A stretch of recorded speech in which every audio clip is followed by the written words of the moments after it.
হামে আতঙ্কিত না হওয়ার আহ্বান নারায়ণগঞ্জ ১ আসনের এমপি মুস্তাফিজুর রহমান ভূঁইয়া দীপুর।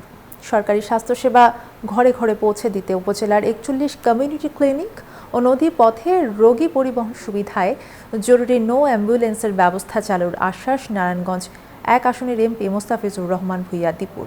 বুধবার দুপুরে রূপগঞ্জ উপজেলা স্বাস্থ্য কমপ্লেক্স পরিদর্শনকালে তিনি এসব কথা বলেন হাম রোগে আক্রান্ত হলেই রোগী মারা যায়, এটা আদৌ সত্য নয়। তাই আতঙ্কিত না হয়ে হাসপাতালে ভর্তি হয়ে চিকিৎসকের পরামর্শ নেওয়ার অনুরোধ জানান তিনি। নারায়ণগঞ্জে ইতিমধ্যে ৭৫,০০০ হামের টিকা মজুদ আছে বলেও জানান তিনি।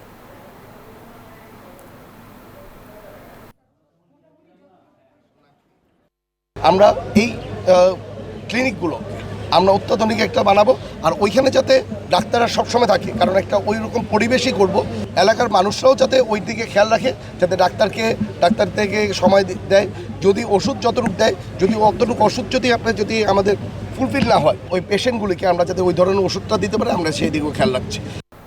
সব মশার বিরুদ্ধে সুরক্ষা দিতে এলো বসুন্ধরা এক্সট্রিম অ্যারোসল, মশার বিরুদ্ধে এক্সট্রিম সুরক্ষা।